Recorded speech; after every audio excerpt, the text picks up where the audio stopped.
Hello, and we are live from the Big Phil Palace in Aurora, Ontario, Canada.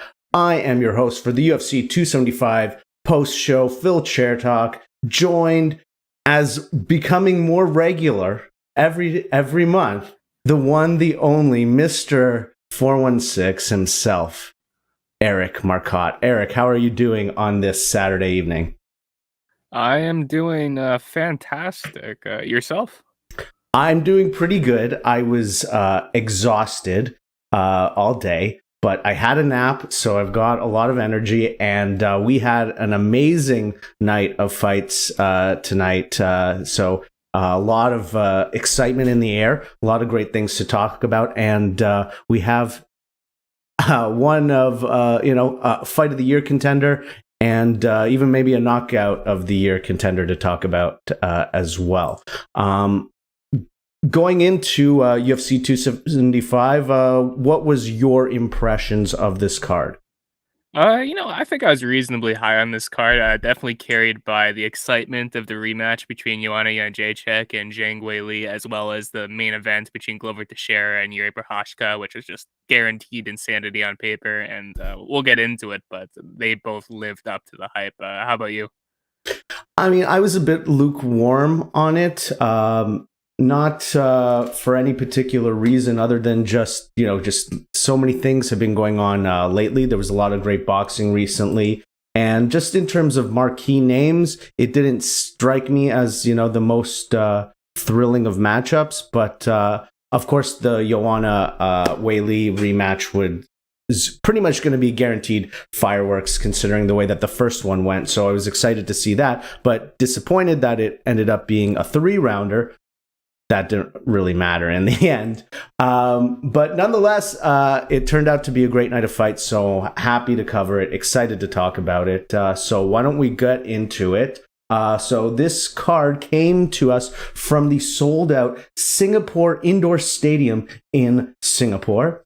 So this is 7 a.m. local time that the early prelims start on this card. And one fight was scrapped from the card yesterday. Manel Cape versus Rogerio Bontorin was canceled because Bontorin was hospitalized due to weight-cutting issues. So with that said, let's start with the main event. You've got Jiri Prochazka, who's just looked incredible with these thrilling knockouts. And then you've got Glover Teixeira, defying the odds, becoming champion at 42 years of age. Prochazka comes into this fight as the betting favorite. What did you think about those odds, Eric? I wasn't surprised in the slightest. I mean, when's the last time Glover Teixeira was the favorite going into any fight? It's probably been years, hasn't it? So, no surprises. I was a little bit surprised because of just the way that Glover has looked in the last few fights, the way he dominated to win the championship. And, he hadn't lost in, 4 years now. So, at some point you got to give the champ his due. But of course, Jiri has been looking incredible, coming off that amazing spinning elbow KO of Dominic Reyes. Undeniable that he was going to be a tough competitor. So why don't you walk us through the action, Eric? All right, so we start off into round one. Teixeira opens up with a heavy kick to the body, and Prochazka immediately responds with a leg kick. They're both going to the body early, really. I thought Teixeira was doing some good work with some hooks, but he kind of abandoned that until later in the fight. Anyways, eventually Teixeira starts going after single legs, and he drags Prochazka right to the ground near the cage. He's landing a bunch of real short elbows, and Jiri kind of transitions the wrong way here, allowing Glover to move into the north-south position. Jiri does escape to the feet eventually, and he starts to go on the attack. But you know what? Glover, he grabs a leg, takes him right back down, and he goes right into full mount, postures up, and he's throwing down heavy ground and pound shots at Jiri. Jiri does defend a armbar attempt from Glover, and this allows him to take top position right before time in the round expires. And he gets off some good shots at the end of the round. Even still, I thought this was a pretty clear one for Glover. We go into round two, and round two is looking a lot different than round one at the beginning. Jiri is lighting Teixeira up on the feet. And Glover's not reacting well to these shots at all. He's going on the attack at all the wrong times. His body language is off. And eventually he backs into the cage where Jiri is just teeing off on him. Glover's looking completely overwhelmed. Effectively, he pulls guard at one point. Like, I'm not going to say he was dropped, but he was hurt and he pulls guard to buy himself some time. Eventually, Jiri slips after a hook from Glover, and Glover immediately capitalizes. He takes top position, and time is running down in the round. He's been getting his ass kicked for the entirety of the round, yet in these final 15 seconds or so, Glover postures up and just starts throwing some of the most vicious ground and pound strikes you will ever see down on Jiri. And Prochazka is a bloody mess by the end of this round. I think you could score this one either way. We'll take a break here. Phil, how did you see the second round? So I gave this one to Jiri just because it was like such an accumulation of damage, and he had him hurt so bad. So I mean, did I. Yeah. there was so many. I mean, this round encapsulates a lot of the fight because there was so many of these moments where, you know, there were just like some weird scrambles where one guy ends up on top, then ends up doing all this damage right at the end of the round. And it's not enough to steal the round, but it's enough to, you know, make a statement and, you know, turn the tide a little bit. But I did give this round to Jiri. He was looking great, but the ground and pound at the end of the second was devastating. And it also opened up a cut on Jiri. So yeah, we go into the third round, and this cut on the left eye, I believe, Prochazka just looked nasty. Like, it looked deep. The cutman did a good job, I thought. It wasn't bleeding into his face or anything, but it was one where you could see if Glover lands again, that thing is just gonna explode.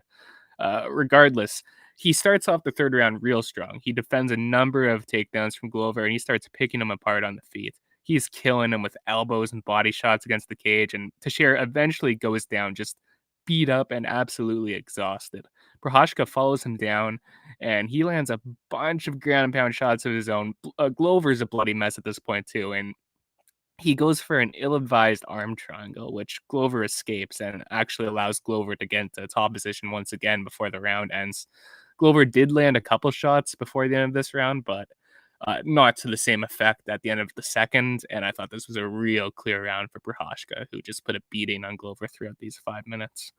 Go ahead. Yeah, I was just going to say, I agree. At this point, you know, Glover's looking in trouble. He's, you know, he's looking a little bit worse for wear here, and he's down on at least my card.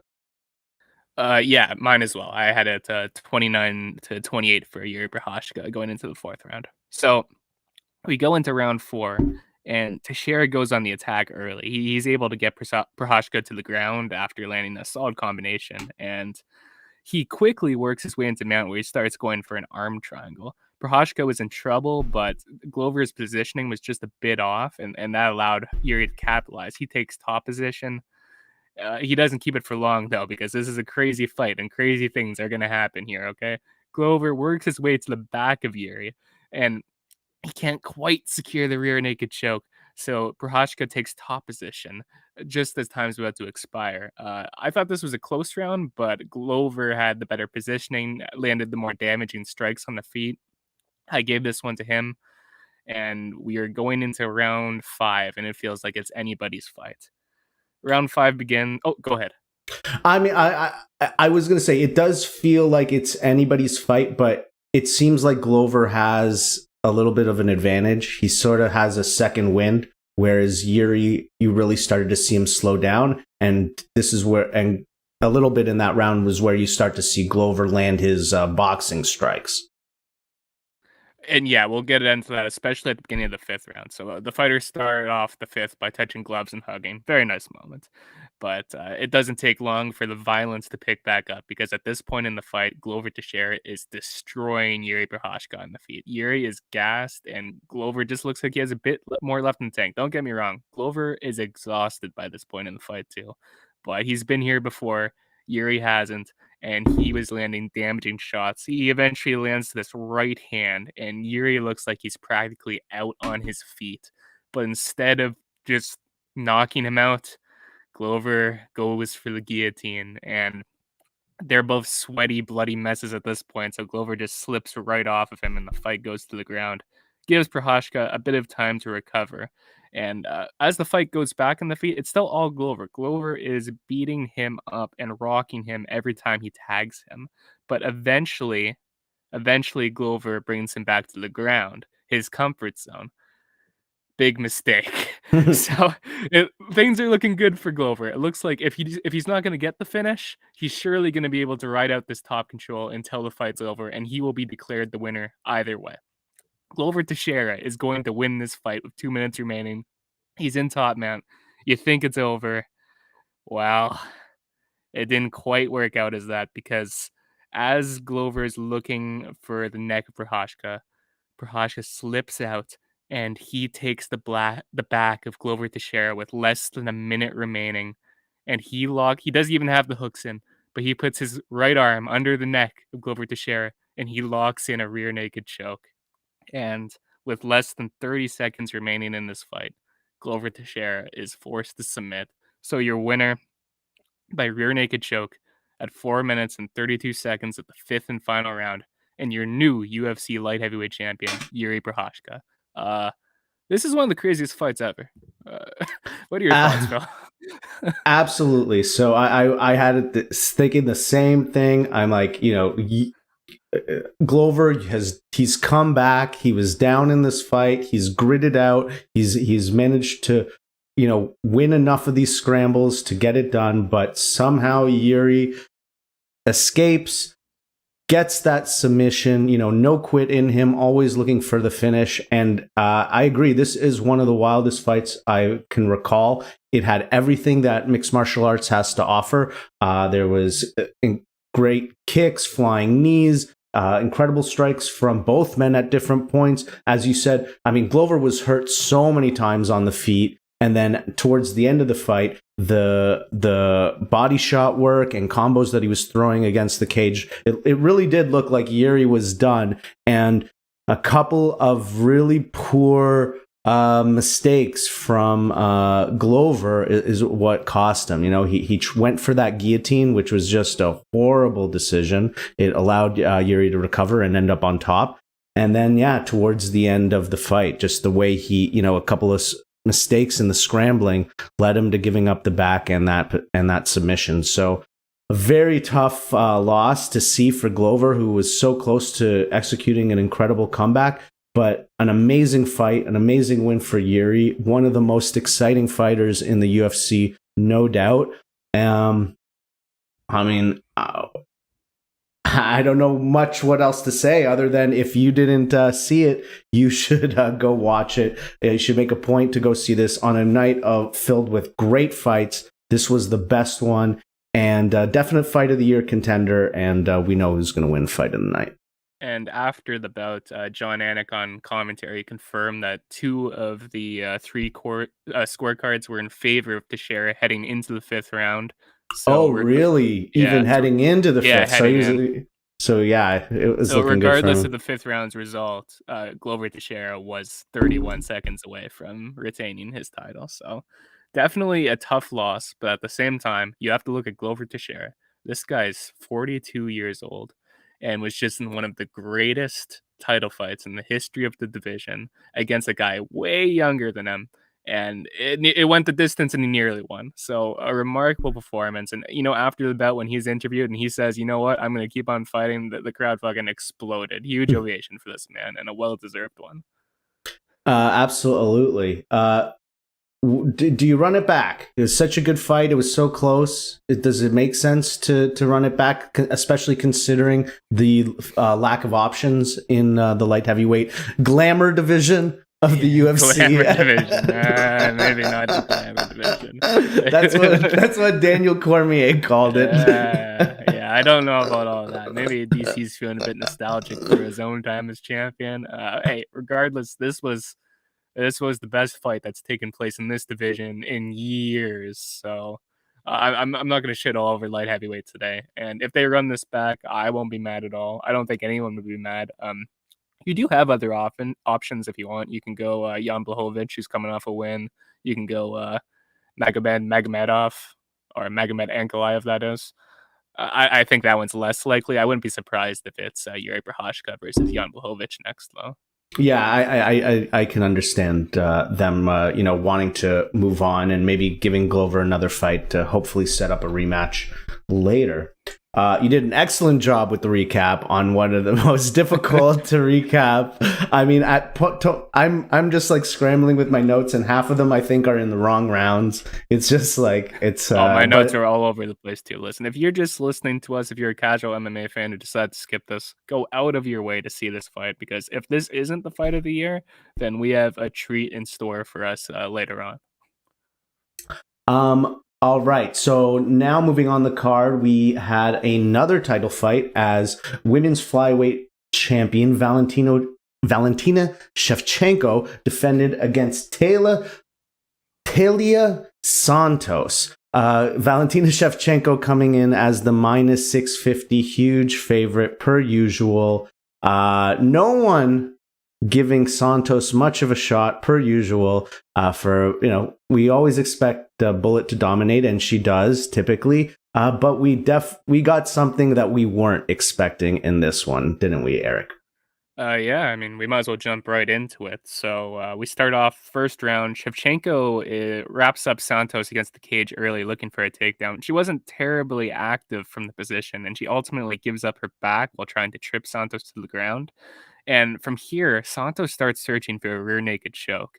And I mean, I won't say she was ever that close to securing it. Shevchenko's defense held up very well, but it was definitely a statement round, because it's not too often you see Shevchenko lose a round in such decisive fashion. Really, she didn't get much offensively going throughout here, and she was definitely in trouble despite defending herself well. So pretty clear 10-9 for Santos, in my opinion. It reminded me of the fight, which was the one, the round she lost when she tripped as well. She went for a takedown. That against Jennifer Maia. Yeah, so it sort of reminded me of that, except, she ended up having her back taken in this case, and so there was more to defend. But it was, her mistake that led to her being taken down. A mistake that she would make many more times throughout this fight. So we go into round two, and it's Santos who's controlling the action against the cage for a period of time, and then she takes Shevchenko down cleanly. Once again, I thought, or I should say, unlike the first round, I thought Shevchenko was doing some good work despite being in the disadvantageous position here. She's working from her guard, and she's trying to make submissions happen. She's throwing up elbows. And I didn't think Santos was very active from top position, which Jason Herzog agreed, the referee, as he ultimately stood the fighters up. Eventually, Shevchenko goes for another hip toss, but once again, it does not work out for her. Santos takes top position on the ground, and she ends the round in Shevchenko's guard. So this was a really close round, and it seemed to be one of the most decisive rounds amongst judges, commentators, internet people. I personally saw this round for Valentina Shevchenko. Now, while Santos did dominate in terms of control time, she did very little offensively. And guess what? Control time does not weigh heavily on the official scoring criteria. So when you look at the submission attempts and the actual damage done by Shevchenko, is it minimal? Yes, but it's also more than Santos did. So I did score this round for Valentina Shevchenko. How about you, Phil? So I did as well, for all the same reasons. She was very active off her back with strikes that were leading to submissions. She tried a gogoplata at one point. She was trying arm bars. She's constantly throwing up her arms.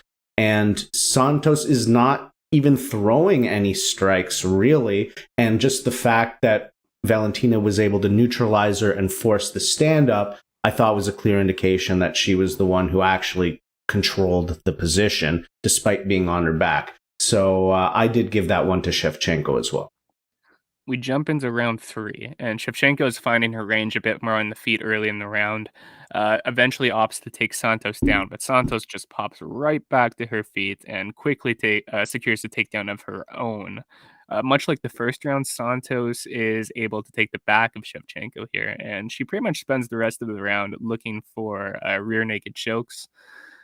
She doesn't find one, but I did think that her submission attempts weighed enough to take this round on my scorecard. How about you, Phil? I did as well. A lot of this fight reminded me of a fight we saw recently from the greatest promotion in the world, Bellator. MVP versus whoever he fought recently. It was Logan Storley, maybe? Logan Storley. And he took him down repeatedly, but didn't do anything with those positions. This was different, even though Santos wasn't landing really any strikes at all when she got on the ground. She would get to the back and would at least work from that position and attempt a submission. And so that's why I gave her this round. So at one point in there was an accidental clash of heads, and we saw the result of this going into the fourth round because the right eye of Santos had nearly completely swollen shut.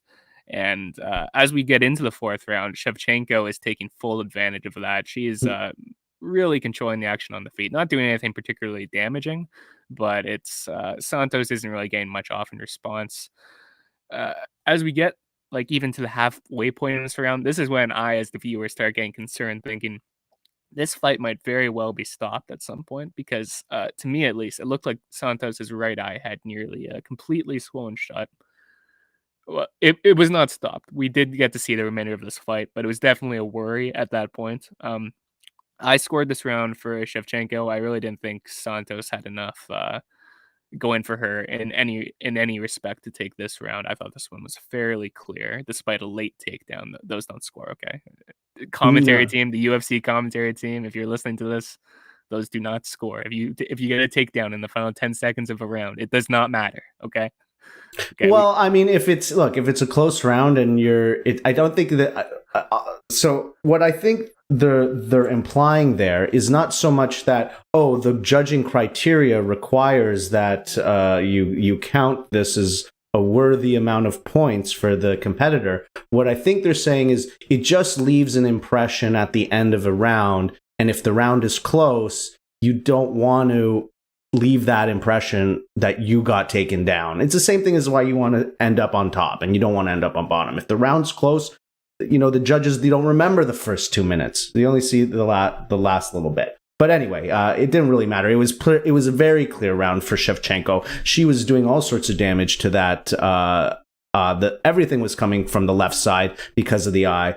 And it did look like it could get stopped at one point because of the eye damage. So we go into the fifth and final round of this fight. Shevchenko catches Santos with a solid combination early, but once again, she tries to trip Santos to the ground. I have no idea what Shevchenko was thinking throughout this fight. And Santos reverses the position pretty easily, climbs onto the back of Shevchenko once again. Thankfully for the champion, this time Shevchenko was able to work her way out from under Santos, who was just a bit too high on her back, and she lands a really nice right hand upon return to the feet. Towards the very final maybe 2.5 minutes of the round, Shevchenko finally succeeds in tripping Santos to the ground, and she maintains a fairly inactive top control from half guard, I believe, for the remainder of the fight. We go to the scorecards. We have 48-47 Shevchenko, 48-47 in favor of Santos, and finally 49-46 in favor of Valentina Shevchenko, who retains the UFC flyweight championship by split decision. A far closer fight than I think most imagined going into this, but a bit of a controversial one. I myself scored the fight 48-47 in favor of Shevchenko. How did you see it, Phil? I had it the exact same way. I think, rounds 4 and 5 were very clear. Rounds 1 and 3, I think, were clear. I mean, certainly round 1 was quite clear.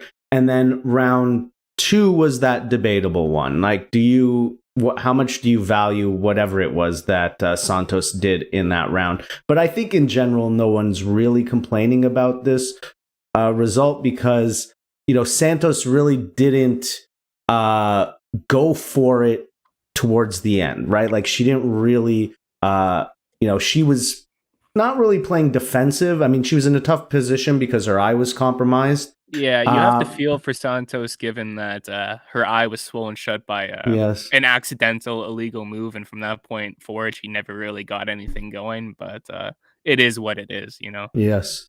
Now, regarding the position losses for Valentina in this fight, what I think happened is, so Valentina has historically been very successful with she'll get a toss or a throw or a trip, and then she'll end up in sort of like a headlock scarfold position. Where And she this is often transitions to the crucifix and has yeah, finished a few of her opponents. Yeah. yes. And, you saw Ronda Rousey use this position successfully. But the problem with that position is against a skilled jiu-jitsu player, it gives them the back because they can just scoot out that side. So you really need a lot of strength to hold it. And of course, Valentina is very strong. She's been successful in that position for so long. But here she met somebody who was stronger than her. Really, it seemed Valentina could only control positions with technique. So I think going back to review this fight, I think that's an adjustment that she'll want to look at. I mean, it's obviously something part of her arsenal, but the way you stop it is with a strong whizzer. So anyway, there you have it. Anything yes. else you want to add about this one? Just in the post-fight speech, Valentina alluded to the 30-hour traveling time that it took to get her. I think she was maybe implying that impacted her performance and why it wasn't, optimal out there. You could say maybe she looked a little bit, it certainly wasn't her best performance, but I think that it would be a disservice to not credit Santos for that. I agree. I mean, despite the fact, this clearly wasn't one of Shevchenko's more dominant performances. I thought she fought as she usually does here. There wasn't anything I saw from her that seemed abnormal. She fought utilizing her typical strategies to various degrees of success. Santos was able to capitalize on a few of them, but largely a typical performance from Valentina Shevchenko, albeit a far closer fight than usual. Yes. And I think the closeness of it will demand a rematch at some point if Santos is able to get a W, especially considering that there. I mean, you might not even need a W in the women's flyweight division. Just do it again. I mean, it's as good as anything else, isn't it? Well, the only caveat to that is in her post-fight speech that Valentina said that she would be willing to take a bantamweight fight. So that would be exciting. So depending on what the UFC offers her there, who knows what we'll see next. But Valentina retains, and she sets the record for most title defenses in a women's division and ties the record for total female title defenses with her arch rival, Amanda Nunes. All right, so moving on, we had an incredible, highly anticipated rematch between Joanna Jedrzejczyk and Weili Zhang, the fight of the year the year winner from 2020. 2 years later, they're back in action, but this time instead of being a 5-rounder, it's a 3-rounder. Eric, how did it go down? All right, we get right into the fight as Zhang starts attacking the leg of Jedrzejczyk, who's responding with some solid right hands. Jedrzejczyk lands one of her own and it sweeps Zhang right off of her feet. These two were throwing. So, the comment you made about the Teixeira Jiri fight, how your notes were just a complete mess by all the insanity. These two, their striking exchanges were so fast that it was hard to tell what was happening the vast majority of the time. You just kind of hear shots landing. You have no idea who landed. That was the beginning of this fight, okay? Eventually, Zhang opts to take Jedrzejczyk down, and she lands some really strong ground pound strikes as Jedrzejczyk attempted to pick herself up. I mean, let me just say, taking down Joanna Jedrzejczyk, not an easy thing to do. And it's even harder to keep her there. So really impressive feat from Weili Zhang here. At one point, Zhang takes Jedrzejczyk's back before transitioning to full mount, and she lands some real brutal elbows as Jedrzejczyk finally makes it back to her feet. Jedrzejczyk wasn't deterred at all by the damage she took on the ground here, though, because in the final seconds of this round, they trade heavy right hands with Jedrzejczyk seemingly landing the harder shots before time expires. We jump into round 2. The pace has not slowed down at all. They're exchanging hard leg kicks, and I thought Zhang was landing some excellent kicks to the body of Jedrzejczyk that were really making a difference in the fight. And as a result, Joanna was kind of ducking in and loading up on some of her shots, which isn't how she typically fights. She still found some success doing this, but not as much as she did when she was fighting a bit more from range, in and out, as she typically does. At one point, Jedrzejczyk defends a takedown from Zhang, but she was tagged by a hard 1-2 just moments later. And as she's trying to make up ground, she's pressuring forward. Zhang Weili loads up with a spinning back fist that just catches Jedrzejczyk flush and sends her face planting down to the ground, unconscious. Wow. Zhang Weili wins by knockout at 2 minutes and 28 seconds of the second round. Knockout of the year contender right here, Phil. Yes, a knockout of the year contender if Michael Chandler, Tony Ferguson never happened. But an incredible knockout nonetheless. And in any other year would be the knockout of the year. Incredible visual of Joanna face planting after this finish. A really great performance from the former champion here, Weili. She had a great game plan to use her wrestling, use her physicality. Clearly, she's been working on her wrestling, considering what happened in the Rose fight. And then the body work in the second round, again, part of a clear game plan. She went after it over and over and over again, and it just opened things up for her to land that beautiful spinning back fist. Incredible finish, and this sets up another title fight for Zhang and an opportunity to become a two-time champion. Yeah, I mean, Dana White, ahead of this fight, practically confirmed that the winner would fight Carlos Esparza for the title next, and this was the perfect way for Zhang Weili to cement that shot, getting a beautiful knockout as she did here against Joanna Jedrzejczyk, who has been finished before, but she's never been knocked out. So this a huge win for Zhang Weili. In the post-fight speech, Joanna Jedrzejczyk announced her retirement from mixed martial arts. She said that she'd been training and preparing for 20 years. She's 35 years old, wants to be a mother, wants to be a businesswoman. She thanked everybody under the sun, her team, her coaches, management, Lorenzo Fertitta, the UFC, and then finished off with a very classy thank you to all the UFC staff who she said this would not be possible without them. So a very classy way to end her career, if it really is the end of Joanna's career. You know, I know your opinions on retirements in MMA, but give me your thoughts on, her career, this retirement. I mean, this is somebody who's, Hall of Famer for, her career itself. She's got a Hall of Fame fight that will be in the UFC, and an interesting personality as well. Yeah, there's a lot of ground to cover here, so I'm going to take my time and, of course, correct me if I get a bit lost here. But starting with her retirement, yeah, I take all MMA retirements with a grain of salt, especially if it comes moments after a big loss. That being said, Joanna has not fought in about 2.5 years. It's been kind of apparent just from following her on social medias and whatnot that she has a lot going for her outside of MMA. So, given her age and success in the sport, it wouldn't shock me if this was indeed her final fight. That being said, she's still a very high level fighter. I think she showed that in this fight, despite the result. So, never say never.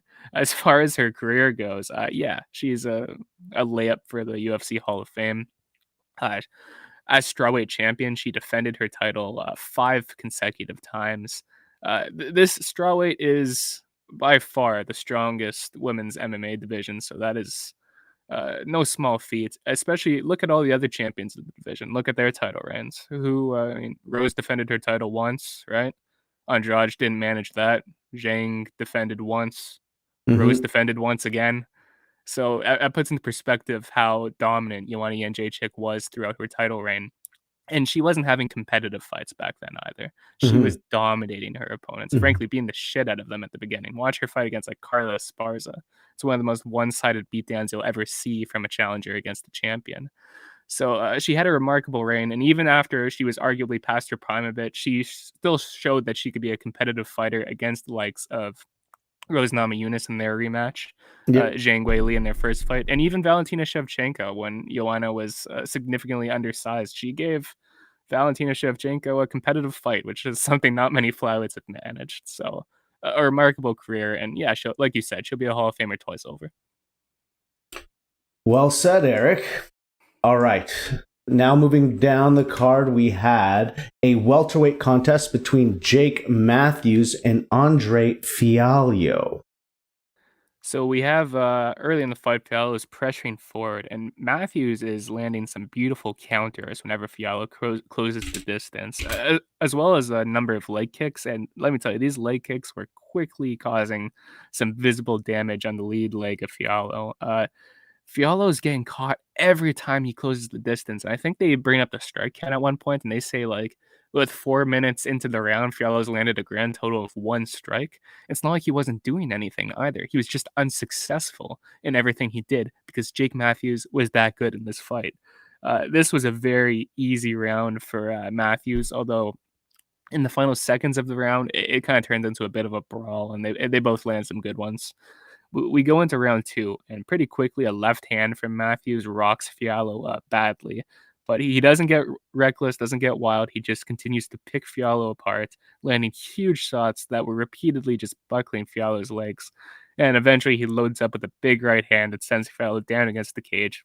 He didn't really have to follow it up with many shots before this one was stopped. And Jake Matthews wins by knockout at 2 minutes and 24 seconds of round 2.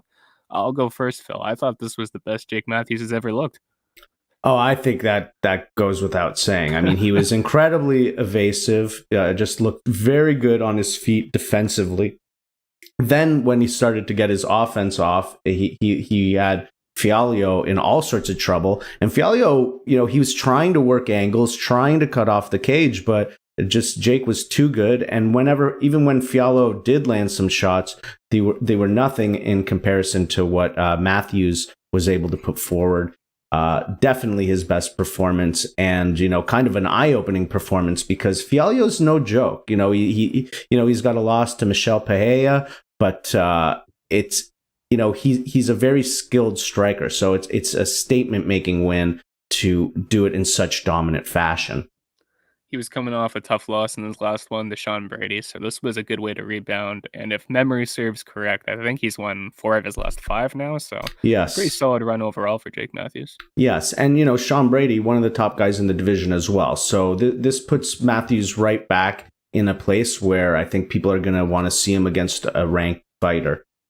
He said in his post-fight speech that he wants to get on the UFC Paris card, which will be on September 3rd, because there's a bunch of his Aussie teammates that will also be on that card.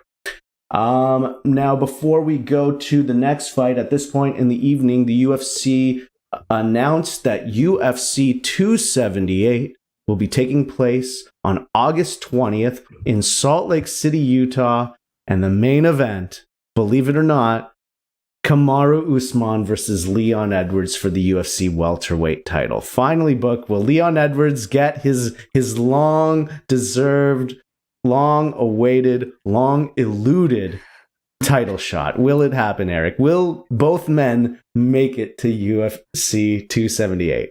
When we did the best of show at the end of last year, one of the questions you asked me, a prediction for the upcoming year, was, does Leon Edwards fight for a UFC championship? And I said probably not. They probably screw him over. And you know what? I'm saying, even if it's not the UFC that's going to screw him over, fate is going to screw him over. That's right. Yes. This fight is not going to happen. That's right. Yes. Well, I certainly hope it happens.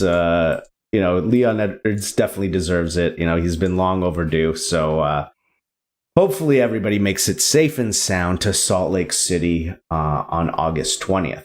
I mean, yeah, that's a great fight. I'm excited to see it. I mean, it's happened before, of course, but that was pretty early into both Edwards and Usman's career. They've both improved tremendously, but at the same time, Usman's starting to reach an age where you have to wonder how long he can keep this up. So I'm actually really looking forward to that fight. Yeah, as good as Usman has looked, not just age, just wear and tear. He's constantly talked about his knees and how much trouble that they are for him. He is himself coming off of surgery, hand surgery. So it'll be interesting to see, if he's made a full recovery, how those things impact him. But he's had these knee problems forever, and he keeps looking better and better. So it's hard.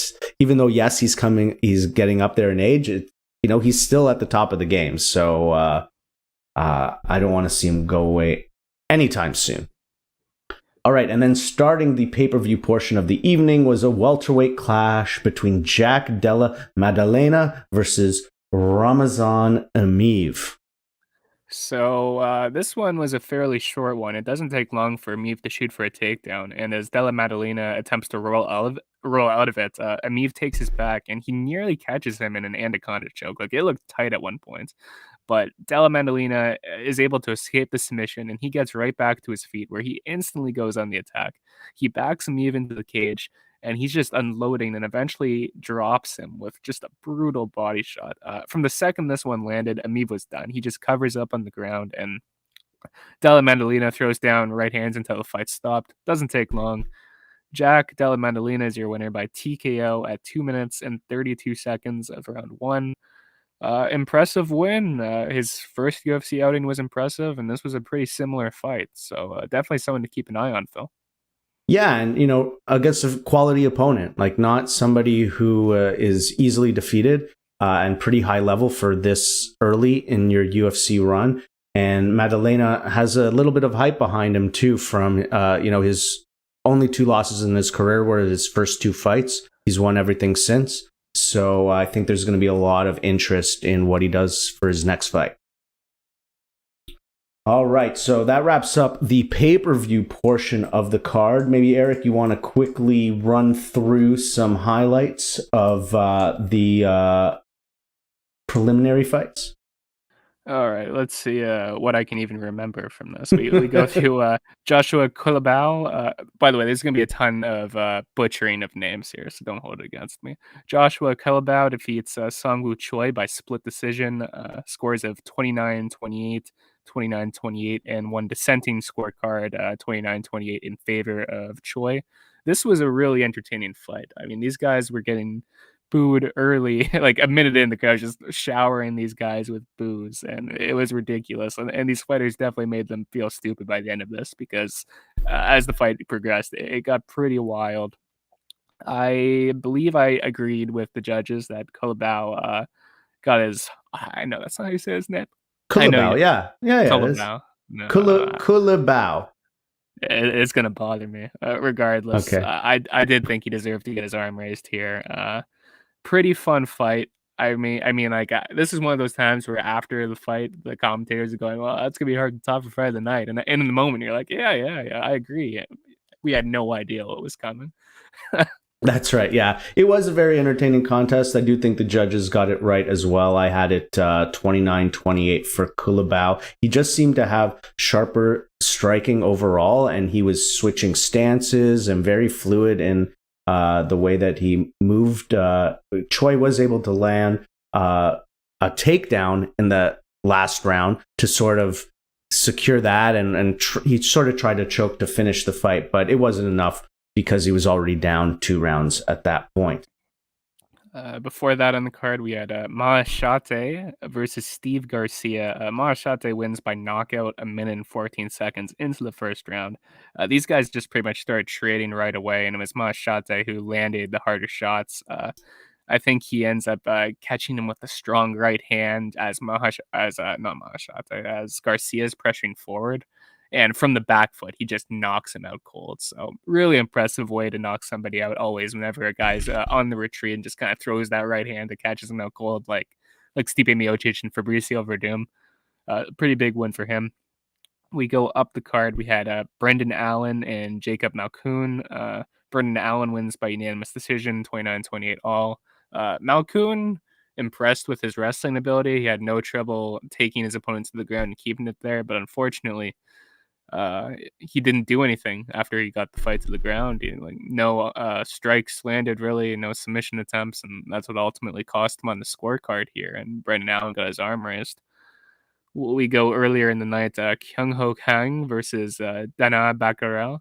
This is one that I was looking at as it would probably be a pretty fun fight ahead of time. I'm a pretty big fan of Dana, obvious. Recently, he's had some really impressive performances. He's a guy I look at in that bantamweight division where I don't know if he'll ever touch the rank competition, but whenever I see his name on a card, I'm like, all right, that should be a fun fight. And this was a fun one. It was very competitive. Kang wins by unanimous decision, 29-28 on every scorecard. I agreed with that one. And then we'd have to go all the way back 27 hours ago to the Fight Pass prelims with Na Liang versus Silvana Gomez Juarez. Juarez. Juarez. There we go. Juarez. Juarez wins by knockout at a minute 22 of the first round. Another one where she just knocked her opponent out cold here. She catches Liang with big right hand at one point, and as Liang's trying to pick herself up, she just throws a combination. It's a left hook, I believe, that catches Liang and knocked out cold. Beautiful knockout early on this card. And to start off the night, Jocelyn Edwards defeated Ramona Pascual by unanimous decision with scorecards of 30-27 and 229-28. And that was the card. That was the card. A pretty entertaining card, top to bottom, but definitely the highlight is the pay-per-view portion. And prelims were so, but the main card, fire. Yeah, absolutely. Fight of the year contender. Another great fight between Zhang and Joanna. And even though it wasn't the most thrilling of fight, I think the Valentina one is worth watching. There's enough drama in there and worthwhile to see, the sort of holes that other fighters might try to exploit in the future when they take on the longtime champion. All right, so why don't you get the performance bonuses, Eric, while I run down what's coming up. So next week, the UFC returns on Saturday night from Austin, Texas, as Calvin Kattar is taking on Josh Emmett. You've also got Donald Cerrone taking on Joe Lozon. That fight was booked a few weeks ago. Donald Cerrone had to pull out at the last minute. Kevin Holland returns, taking on the Dirty Bird, Tim Means. You got Joaquin Buckley on there. Damir Ismagulov is on this card. Adrian Yanez. Court McGee's on this card. Phil Hawes versus Deron Wynn. So a pretty good fight night and another return to a live fight night, as this will be in front of a crowd in Austin, Texas.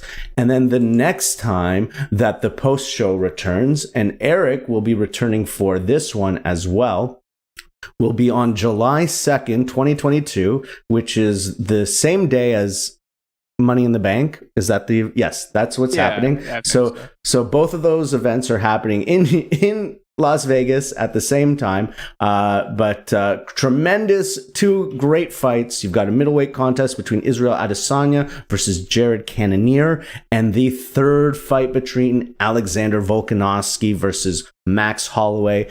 And then this fight's a barn burner: Sean Strickland versus Alex Pereira. I knew they were going to move this guy up the ranks fast. If he wins this fight, he totally could be the next contender for Israel Adesanya. And heck, if Jared Cannonier can't make the walk for UFC 276, do not be surprised if Pereira gets elevated into that position. No, and also, that's clearly what the UFC are trying to set up: Pereira versus Adesanya 3, so to speak. And I think regardless of how Pereira looks, there's going to be a lot of interest in that. There's also a lot of other great fights on this card. So on the pay-per-view portion, Sean O'Malley once again, this time taking on his toughest challenge to date. Well, next to Chito Vera, maybe. Next to Vera, Pedro Munoz. You've also got Robbie Lawler returning first time since beating Nick Diaz, taking on Brian Barberina. Uriah Hall versus Andre Muniz, and Bobby Green versus Jim Miller is way down the card. So a pretty stacked pay-per-view. UFC 276. Eric and I will be live immediately following the action on July. No. We won't be live immediately following the action. We'll be live some point the next day, as I am not watching. Sorry. You did tell me that, but now I'm making commitments that you explicitly cannot make. Okay, perfect. Don't worry, guys. I'm not watching Money in the Bank either. All right. Well, UFC 276 will come on July 2nd, and the post show will come at some point on July 3rd. All right. Did you get those bonuses, Eric? I did. So, hey, I want you to guess what one fight of the night, Phil. Take a guess. Take a stab. Shot in the dark, if you will. Valentina versus Santos, it was a split decision, a close one, right? There's Glover that. Teixeira and Jiri Prochazka were awarded with performance bonuses for fight of the night. And then the typical performance bonuses were awarded to every fighter aside from Yuri, who got a finish throughout the card. So that's Matthews, Juarez, Marcotte, Zhang Li, and Della Maddalena. Excellent. All right. So a very fun fight card. I think both of us would say, if you didn't get a chance to see it, well worth catching the whole main card, in my opinion. And you get the advantage of being able to fast forward through the breaks in between. All right. Do you have anything left to say to the wonderful postmarks out there listening at 2:00 in the morning on this, Sunday, June 12th? I've lost my mind as usual as we hit the end of the show. No, I have absolutely nothing to say to any of you people, you listeners. Okay, absolutely There's a lot of condemnation in your voice. Like, are you okay? It's 2 a.m, man. Got it. I'm done. I understand. All right. Thank you, everybody. We'll see you next time.